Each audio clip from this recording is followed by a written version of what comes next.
Estaba apagado. Estamos resumiendo prácticamente el capítulo del 1 al 5.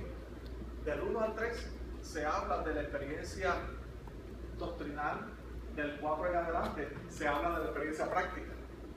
Le estamos mencionando, pastor, a los hermanos, que la teoría es sumamente importante, pero que si no lo llevamos a la práctica, no es funcional. No es funcional. Si usted conoce a alguien que saca la licencia para manejar un auto y no maneja un auto, y a los 25 años tiene licencia para manejar un auto, y le dice a usted, móntate por ahí, vamos a dar una vuelta, ¿qué usted haría? Si sabe sacar la experiencia práctica es realmente la que nos ayuda en la vida cotidiana. Y el último punto, hermanos, esto se da en obediencia y en fe. Obediencia y en fe. Así que, partiendo de esa premisa, vamos a buscar la Biblia para ver los principios, herramientas. La primera, herramienta para enfrentar la realidad del mundo espiritual. ¿Recuerdan ustedes que también hablamos? Dios nos da esa herramienta, hermanos. Jesús lo habló a los discípulos, ¿se acuerdan ustedes? En Lucas capítulo 10 nos da, estimados hermanos, herramientas espirituales. Ningún cristiano puede decir, estoy derrotado espiritualmente, porque tiene, hermanos, las herramientas a su disposición. Segundo, para enfrentar las realidades de nuestra sociedad, herramientas de parte del cielo, y lo encontramos allí. También, para cumplir, herramientas para cumplir el plan y el propósito de Dios. En este sentido, cuando leemos Efesios 4:11 en adelante, nadie, hermanos, tiene excusa para decir, es que no se me ha dado. Es como que no he tenido la oportunidad. Por lo tanto, hermanos, todo el mundo tiene herramientas para cumplir el plan y propósito de Dios. Basado en eso, seguimos. Dios nos ha dado las herramientas para vencer. Y estos principios, hermanos, que el apóstol Pablo nos presenta en la epístola a los Efesios, los podemos encontrar en toda la Biblia. Son los mismos principios, hermanos, son eternos. Se presentan de una forma, se presentan de otra, hermanos, pero están a nuestra disposición. Son los mismos desde el Antiguo Testamento, los mismos principios, hermanos, que están a nuestra disposición. Y ahí es donde vamos, pastor. Segunda de Reyes, capítulo 3. Segunda de Reyes, capítulo 3. Creo que voy a utilizar la pastor de capítulo 3. Porque vamos a hacer una aplicación práctica de todo el contenido de Efesios. De todo el contenido. Segunda de Reyes, capítulo 3. Allí se está hablando de una dinámica. Una dinámica. Y yo espero que venga un voluntario de los caballeros de acá. Un voluntario. Oye,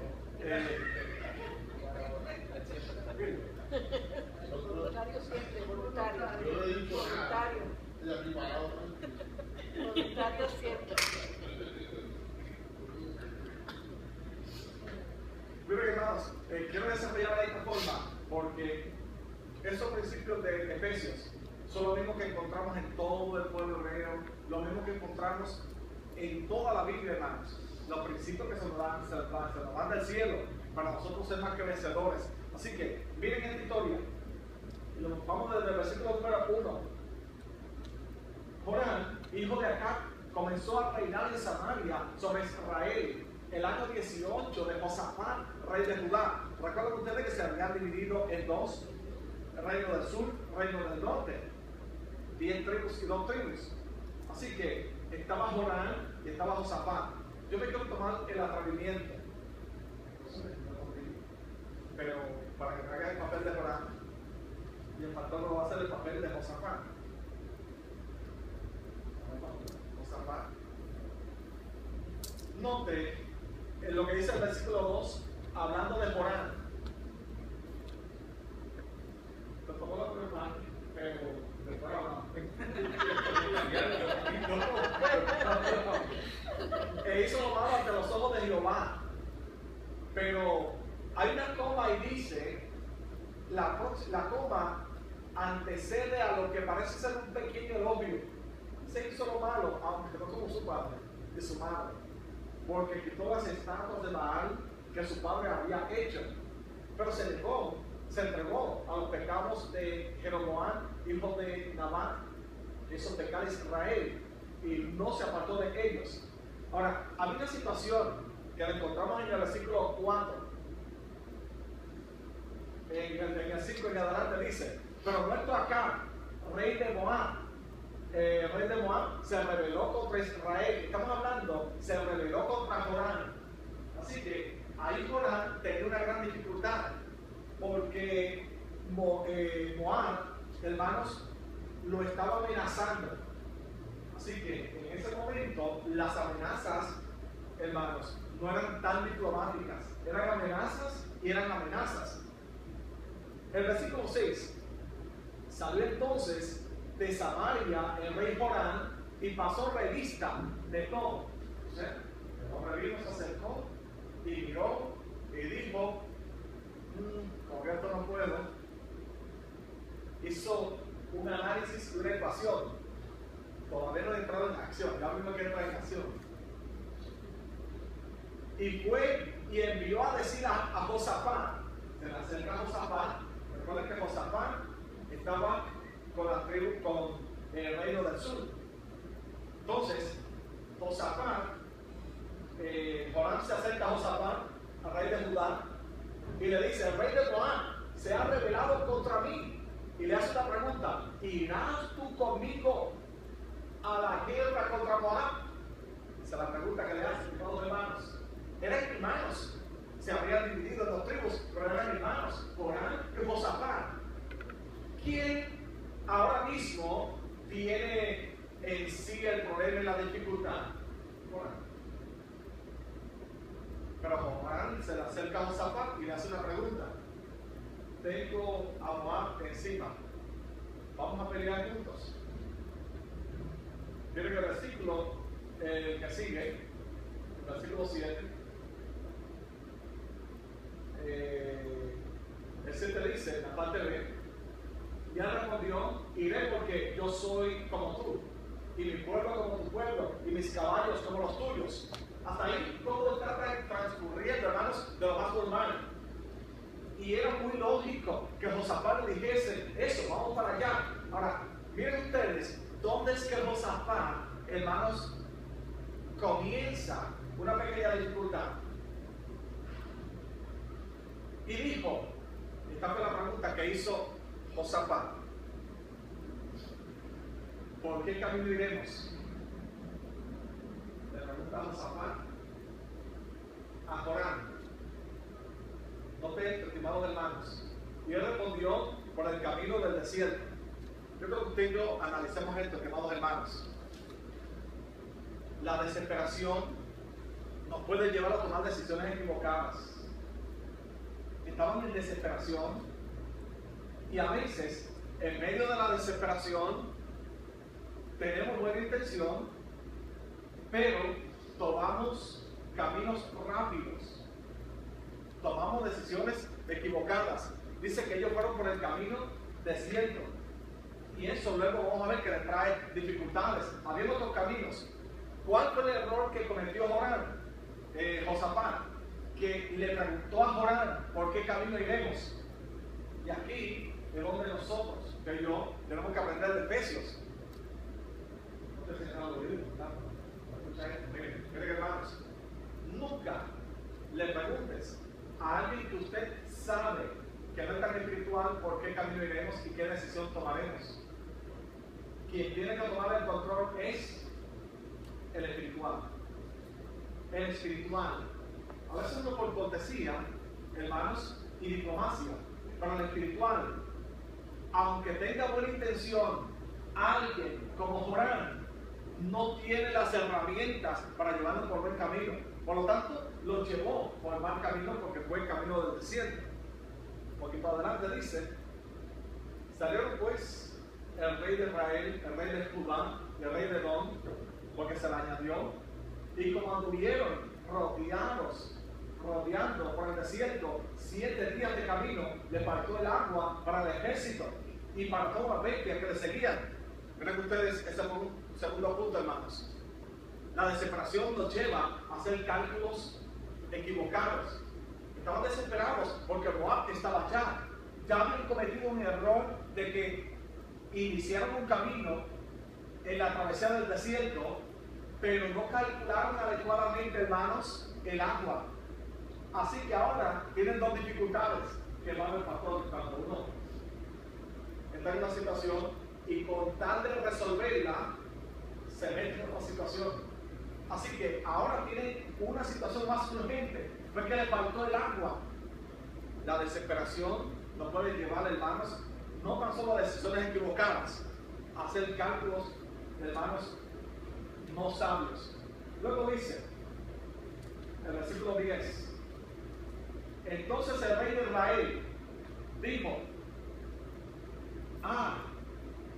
que ha llamado Jehová a estos 3 reyes para entregarlos en la mano de los moabitas. Bueno, esto tenemos que entenderlo de esta forma. Por favor, mira cómo está pasando. Joram, que fue el que metió problemas a Josafat. Joram era el que en sí tenía, estimados hermanos, la amenaza de Moab. Ahora, cuando están inmersos en una segunda situación, se le acerca y dice, oye, Josafat, aquí nos metió Dios para entregarnos a los 3. Estamos perdidos. Estamos perdidos. Miren, hermanos, quien inicia todo, quien realmente tenía la situación, ahora, estimados hermanos, se está entregando. Hay que tener cuidado con eso. Y vamos a ver la aplicación de Efesios ya mismo. La desesperación nos puede llevar a ser pesimistas. Luego dice, el versículo 12 me encanta, estimados hermanos. Y Josafat dijo, miren hermanos, versículo 12, perdón, Josafat dijo, no hay aquí profeta de Jehová para que consultemos. No tanto, hermanos, era la pregunta que tenía que hacer inicialmente. ¿Cuál fue la pregunta que hizo inicialmente? ¿Por qué camino iremos? La pregunta debió haber sido precisamente, estimados hermanos, la que está en el versículo 11. No hay aquí profeta de Jehová para que consultemos. Qué motivador, hermano, cuando uno busca la dirección de Dios, consciente de que Dios nos va a hablar. Y ahí es donde empezamos esta palabra, hermanos. Saber nuestra posición, en Efesios lo aprendimos. Saber la autoridad que Él nos ha delegado. Saber dónde estamos ubicados. A veces en la vida cotidiana, uno, hermano, se frustra, inclusive. Si yo le pregunto, ¿a cuántos Dios les ha hecho provisión? ¿A cuántos Dios ha sanado? Estoy seguro que usted tendrá 600 testimonios. Pero cuando nos falta algo económico, cuando no tenemos para pagar una cuenta el mes que viene, hermanos, nos frustramos. Pero la pregunta es, ¿y el Dios que te suplió el pasado? ¿Y el Dios que te salvó el año pasado? ¿No es el mismo? El que tú viste. Miren, hermanos, cuando uno lo analiza humanamente, nos pasa como Joram, nos desesperamos. Pero lo inteligente es preguntar, ¿habrá profeta de Dios para que consultemos? Buscar la dirección de Dios sin antes dar un paso. Y si ya lo vimos y nos involucramos en una segunda situación, con todo eso Dios dice, búscame, yo tengo solución para ti. Ahora, el próximo versículo, el 12 dice, Josafat dijo, este tendrá palabra, porque ya le hablaron, aquí está Eliseo, ¿verdad? Josafat dijo, este tendrá palabra de Jehová. Dice textualmente la parte B del versículo 12. Y descendieron, hermanos, descender, el vocablo es cum, y lo que significa es humillarse.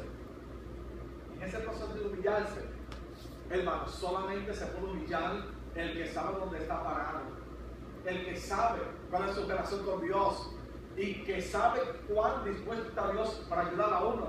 Así que no tan solo sabe y reconoce la situación, sabe también dónde buscar ayuda.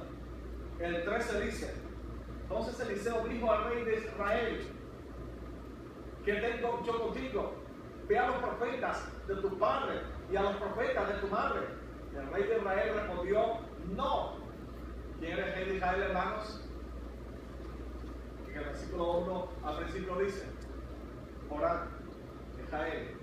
El mismo pesimista que dijo en el versículo número 10, Dios nos trajo aquí para matarnos. Cuando está ante Eliseo, que Eliseo le habla, vamos hermanos, dice la parte final del versículo 13, no, porque Jehová ha reunido estos 3 reyes para entregarlos en manos de los moabitas, aún estando delante de la presencia de Dios, hermanos, y aún estando delante del profeta. Con todo eso dice, Dios nos trajo aquí para matarnos.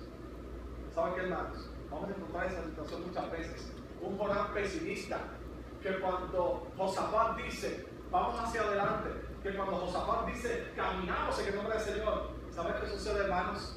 Siempre habrá un Jonás que dice, esto no va a funcionar. Esto no va a funcionar. Sí, sí. Y Jonás, a mitad del capítulo,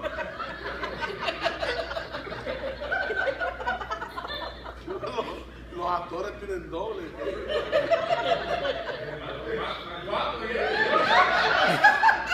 está bien. Y aquí es donde vamos a traer este detalle, el versículo número 14. El profeta de Dios habla de frente con Jonás. Y aquí hay una palabra muy dura que le dice, que le estremece. Y miren que estimamos hermanos, textualmente la leemos. Vive Jehová de los ejércitos, en cuya presencia estoy, que si no tuviese respeto al rostro de Josafat, ahora es el doble, Josafat, rey de Judá, no te mirara a ti, ni te viera. Wow, una palabra fuerte para Corán. O sea, tú no eres digno, eres tan pesimista que no eres digno de que Dios te mire a la cara. Por respeto a ese hombre que tiene fe, por respeto a ese hombre que tiene todavía confianza en Dios, voy a hablar. Miren lo que dice, siguiente, estimados hermanos. El próximo versículo, el 15. Y aquí quiero que usted, por favor, se concentre, estimados hermanos, en lo siguiente. Se le dice, el profeta, antes de darle palabra de Dios, le dice, traedme a un tañedor. Traedme un tañedor. ¿Usted sabe lo que significa un tañedor? Era el que tocaba una flauta que era, el tañedor, la flauta era muy tenue, no era revoltosa, muy suave. Por lo tanto, en medio de una crisis y enfrentando una guerra, hermanos, no había tañedores. Normalmente para la guerra se tocaban trompetas que motivaban la redadilla, hermanos, y de acuerdo al sonido marchaba el pueblo rápido, lento. El tocar de la trompeta también le decía huye o más rápido, pero no había tañedores. Así que se la puso difícil el profeta Eliseo cuando le dijo, buscar un tañedor. ¿Saben cuál era el propósito? Motivar la fe y la acción de ese pueblo, motivar la fe. Miren, hermanos, y en este punto yo creo que entendamos lo siguiente. Entendamos. El tañedor era el que adoraba a Dios. Yo quiero, por favor, que Dios se acerque como Dios se acerque. Y aún todavía, cuando estaban inmersos en una crisis, recuerden que estamos haciendo una aplicación de Efesios, conocer la posición, la autoridad y conocer, estimados hermanos, la aplicación práctica. En medio de la crisis, ¿sabe lo que quería motivar el profeta? Que ellos aprendieran a adorar a Dios. Y había un tañedor en medio. Siempre vamos a encontrar en cada situación un tañedor. ¿Qué significa? Una razón para uno decir, Señor, tú eres sobre todas las cosas. Aquí estoy. En medio de cada situación, no importando la crisis que uno esté viendo, un tañedor nos va a motivar, hermanos, a echar la mirada hacia arriba. ¿Cuántas veces usted ha llegado a la iglesia cargado, o allí en su casa, en el auto, de momento prende la radio? Lo que menos espera es un himno de adoración suave o una palabra tenue, estimados hermanos, que usted está consciente de que el Moab está allí y que no tiene agua, pero eso lo motiva la espiritualidad. Y el tañedor empezó a tocar aquella flauta de forma técnica. De forma técnica. Qué bueno, Dios. Quiero que cierren los ojos un momento.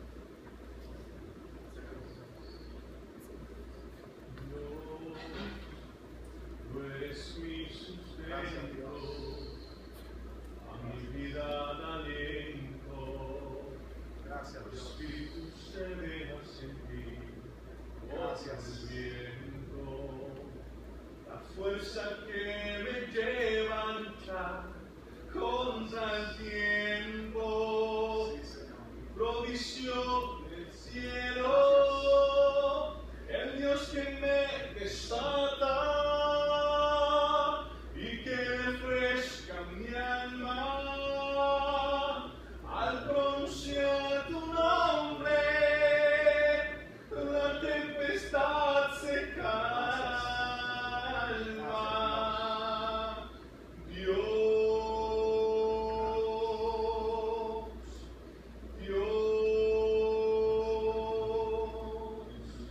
Levanta tu mano al cielo un momento, bendito Dios. Levanta tu mano al cielo. Dios. Imagínate por un momento aquel pueblo, en medio de un momento difícil, aquel tañedor tocando aquella flauta. Habían dos necesidades. Primero, Corán, que era una crisis. Segundo, se les acabó el agua, era otra crisis. Y ahí se hace un paréntesis y el tañedor comienza a tocar aquella flauta. Aleluya. Provisión del cielo, En medio de la crisis, tiene que sacar tiempo para adorar a Dios. En medio de la adversidad, sacar tiempo para adorar a Dios. Conectarte con el cielo. Aleluya. La tempestad Gracias. se calma.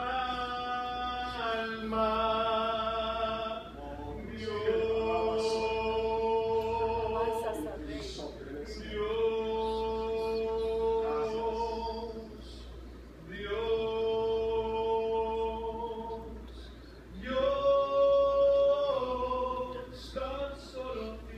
Miren ustedes lo que pasa. Mientras él estaba cantando, dice el versículo número 15. Aleluya. Y mientras el tañedor tocaba, hay una coma y dice: la mano de Jehová vino sobre Eliseo. Aleluya. Note ustedes la aplicación de Efesios, hermanos. Ya el pueblo se está conectando y está, hermanos, elevando su adoración. Eliseo trae una palabra. Y note la palabra en el versículo número 16. Note, no hay una palabra profética hasta que no haya un alto en medio del tumulto y la necesidad para conectarnos con el cielo. No hay una palabra profética hasta que no saquemos ese espacio. Luego dice: así ha dicho Jehová.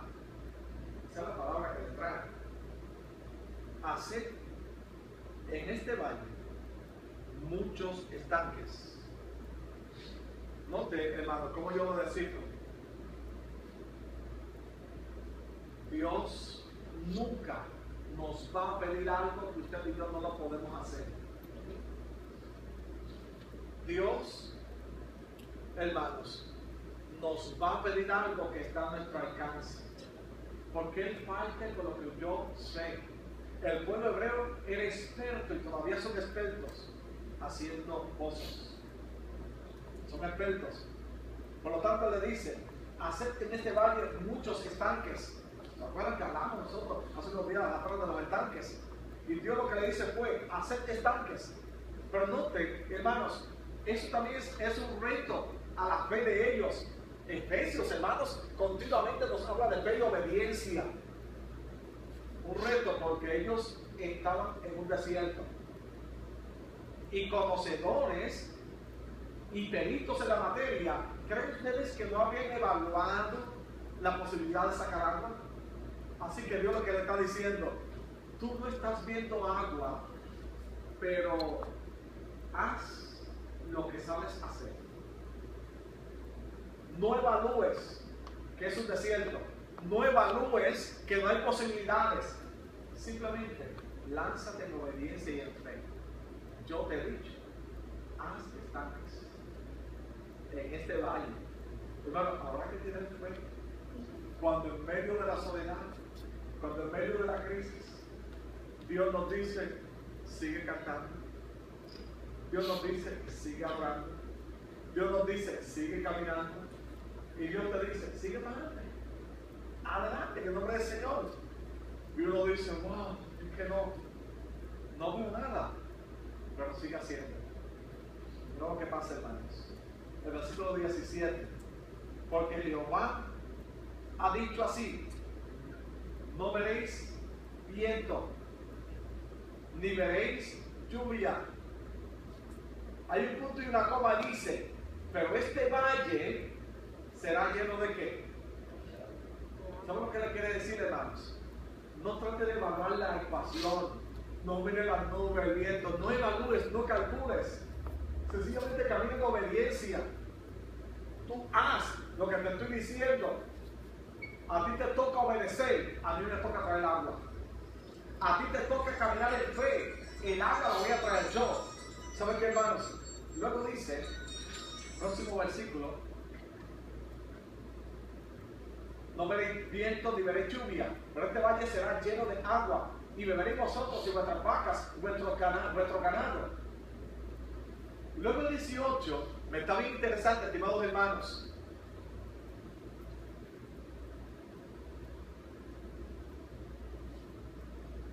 Porque le dice, y yo lo decido de esta forma, si logramos ver el agua, lo demás es cosa ligera. O sea, lo de Moab, eso es cosa ligera.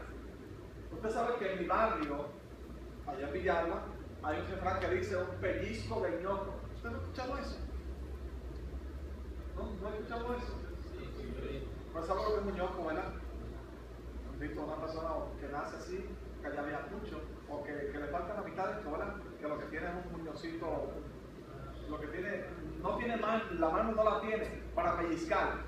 Así que allá decíamos, bendito son pellizcos de ñoco. O sea, no te va a doler, eso es nada. Así que Dios lo que le está diciendo, si logras ver el agua, ten por seguro que lo otro, que lo está ladito con Papá Dios, ya lo tienes resuelto Papá Dios. Así que la fe se motiva solamente, hermanos, para ver el agua. Si yo logro ver el agua, tenga la seguridad que Dios tiene todo controlado. Así que en obediencia, lo otro está diciendo, estimados hermanos, seguimos aquí textualmente. Esta es cosa ligera, versículo 18, a los ojos de Jehová entregará también a los moabitas en vuestras manos, y destruiréis toda ciudad fortificada y toda villa hermosa, y talaréis todo buen árbol, cegaréis todas las fuentes de aguas, destruiréis con piedra toda tierra fértil. Y miren el 20, hermanos, que es también bien importante, dice, aconteció. ¿Por qué ese aconteció, hermanos? Y dice, aconteció, pues que por la mañana, cuando se ofrece el sacrificio, todavía no había visto nada. Todavía tenía las dos situaciones. Pero ese aconteció, ¿sabe lo que es un mover en fe? Aunque no habían visto agua, aunque no habían visto nada, ellos comenzaron a hacer lo que se supone que debían hacer. Dice, cuando se hace el sacrificio, significa, hermanos, siguieron adorando a Dios. Siguieron adorando a Dios. Usted sabe que el pueblo hebreo, muchas veces, Dios sencillamente le dijo, y parafraseando, camina como si ya lo tuvieses a la mano. Actúa como si ya hubieses visto a Dios obrar. Aunque la realidad óptica ante ti es otra, si Dios te ha dicho camina, hermanos, esa es fe, eso es fe. ¿Cuántos ataques hay del enemigo? ¿Cuántas situaciones? Pero una palabra de Dios nos ha dicho, yo soy más que vencedor. Una palabra de Dios nos ha dicho, sigue caminando, sigue caminando. Nadie va a interrumpir lo que Dios ha planificado para usted y para mí. Eso es la aplicación práctica, hermanos. Y cuando uno en fe, aún en medio de la amenaza de Moab, aún en medio de escasez de agua, uno dice, Señor, gracias, porque tengo agua en casa, aunque no la veo. Me acuerdo de un capellán nuestro, un hombre de fe, me dijo un momento, me llamó. Yo sabía que estaba en una crisis fuerte. Y uno siempre busca la forma muy meticulosamente de dar apoyo en medio de la crisis. Y este capellán yo sabía que estaba en una necesidad fuerte. Pero Dios le había dicho, es la seguridad que tengo el control y que voy a suplir. ¿Y saben qué, hermanos? Dentro de todo, yo parafraseo la pregunta, pero lo que le pregunté prácticamente fue cómo va todo. Y él me contestó, pastor, miren esto, no tengo lo que tengo en la nevera, solamente un poquito de agua. No hay nada para el día de hoy, absolutamente nada. El freezer tampoco. Pero pastor, tengo algo muy poderoso. Y es que tengo nevera. Y está funcionando. El freezer está congelando. Abajo está nítido. ¿Y sabe lo que eso significa? Que está preparado para la bendición de Dios. Está ready para la bendición de Dios. Si hubiese sido otro, yo desconectaba y decía, ¿para qué? Hermano, pero Dios recompensó la fe de aquel hombre. La recompensó. Cuando estamos inmersos en la situación, Dios va motivando la fe, hermanos, y la espiritualidad.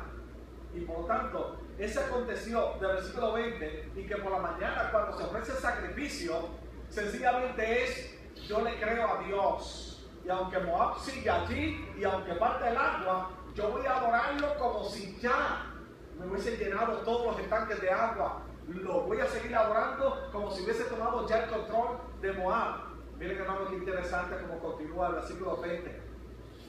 La parte B.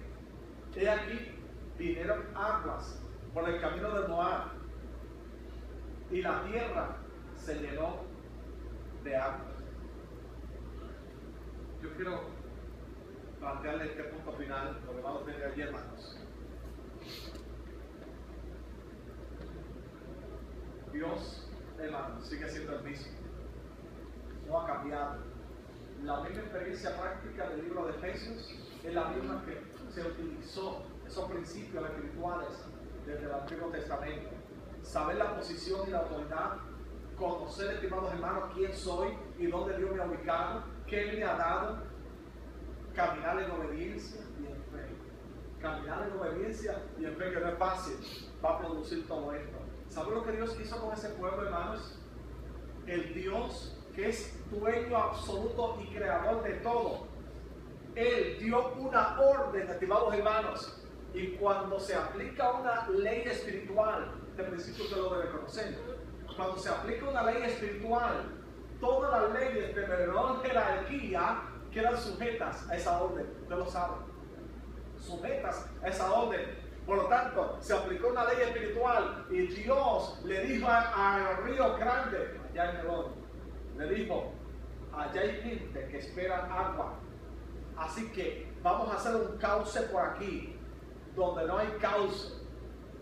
Vamos a hacer un cauce donde no hay cauce, en medio del desierto, para que le llegue agua allá. ¿Ustedes saben lo que significa ese milagro? Que Dios ordenó a la naturaleza. ¿Cómo Dios lo hizo? Hermanos, Él es todopoderoso. Hizo cauce donde no había. Pero Él dijo, anteriormente le había dicho, vas a ver agua. No vas a ver viento ni nubes, pero yo te aseguro que vas a ver agua. Vas a ver agua. Si Dios tiene que utilizar a tu jefe, tu vecino, tu tío, tu tía, el hermano, el otro y el otro, eso, ¿cómo Dios lo va a hacer? Uno no tiene que estar preocupado ni calculando, pero uno tiene que estar seguro, hermanos, de que Dios da una orden espiritual y toda ley de categoría inferior tiene que alinearse. Y el río dijo, por los dejes, por aquí que vamos. Y saben la historia, hermanos, si usted la ha leído, hermanos, aquellos estanques que habían hecho de abajo, esto se llama el nivel freático, no estaba bien, porque no había agua.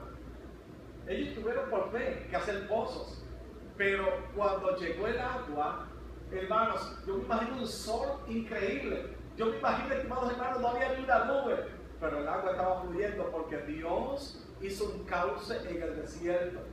Y el río cogió por aquí y llenó los tanques, los llenó. Así que así suplió la necesidad, el agua, estimados hermanos. Pero ¿para qué sirvió también eso, hermanos? Note, Dios utiliza, ya que llegó un problema y una dificultad, hermanos, para engrandecerse a través de esa situación. Todavía estamos los moabitas allá. Cuando los moabitas se levantan, dice que armaron a todo el mundo, desde los más pequeños, a todo el mundo. Y cuando miraron así, cuando el sol resplandecía, ese sol amarillo, hermanos, y miraron hacia el valle, vieron como que había algo que brillaba. Y ellos dijeron, esos tipos están locos. Miren la sangre. Se confundieron. ¿Saben qué, hermanos? Literalmente dijeron, hicieron un grito, ¡al botín!, dijo Moab. Pero cuando llegaron, se encontraron con un pueblo fortalecido. No tan solo porque ahora se habían hidratado con agua, sino fortalecidos espiritualmente, hermanos, porque habían visto ese gran milagro. Y allí cayeron abatidos. ¿Qué aplicación práctica de Efesios? Dios nos ha dado poder, nos ha dado autoridad. Uno está dispuesto a hacer todo para Dios. Yo le pregunto en este punto final, ¿cuánto estamos dispuestos a hacer para Él? ¿Cuánto estamos dispuestos nosotros, hermanos? Si Dios nos dice, yo tengo la seguridad, y créanme, yo pienso, y usted y yo estamos los dos haciendo un sacrificio, ¿verdad? Muchos aquí vienen directamente del trabajo y todo, pero yo tengo la seguridad de que aquí hay grandes ministerios y que aquí hay grandes empresas espirituales que Dios está formando, que Dios está formando. Y lo único que Dios pide es a qué están dispuestos a renunciar. ¿Está dispuesto y dispuesta a entregar todo y a arriesgarte en mis manos? Hermanos, el capítulo 6, toda aquella armadura, es un resumen de lo anterior. Un resumen de lo anterior. Cuando tenemos esa autoridad y nuestra posición, estamos, estimados hermanos, precisamente empoderados para hacerle frente a cualquier situación en el nombre de Jesús. No importa lo que sea. Vamos a ver cambios en la sociedad, vamos a ver cambios donde quiera y crisis, pero nos paramos firmes en el nombre de Jesús. Tenga la seguridad de que somos más que vencedores. Síganos solo un momento.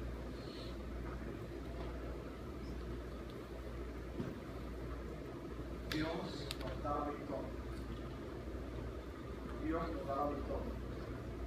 ¿Qué enfrentamos en la vida cotidiana? ¿Qué enfrentamos en la vida familiar? Hermanos, todo el tiempo vamos a estar enfrentando situaciones en la familia, en la economía. Yo sé que usted ha estado aquí y que muchas veces ha tenido grandes situaciones económicas, enfermedad. ¿Y cuántas otras situaciones, estimado hermano, que tal vez le quieren quitar el ánimo, la motivación, le quieren quitar, ¿verdad?, ese deseo de seguir hacia adelante?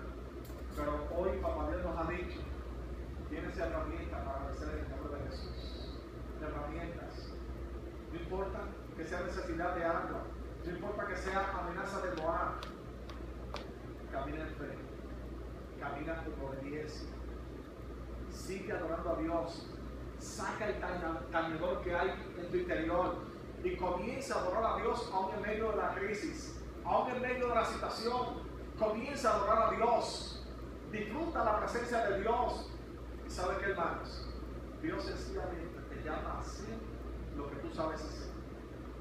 Si sabes cantar, canta. Si sabes entregar un tratado o dar una palabra dada para Dios. Si sabes, tal vez limpiar la iglesia, lo que tú sabes hacer para Dios, hazlo con más intensidad. Y Dios está diciendo, voy a dar una orden para que a distancia se vaya formando un cauce que va a traer tu bendición, que va a traer precisamente lo que es para suplir tu necesidad más urgente y apremiante. Bendito el nombre del Señor. Eso lo hace Dios. Yo lo he visto, y sé que usted también lo ha visto, estimado hermano. Hemos visto a Dios obrar de esa forma. Señor, gracias por este grupo de estudiantes.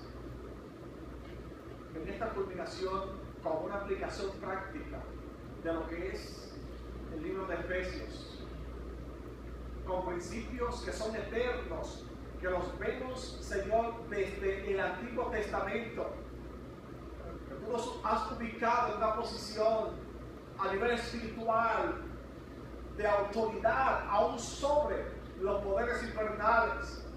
Señor, te pido que nos ayudes a estar conscientes de esa realidad.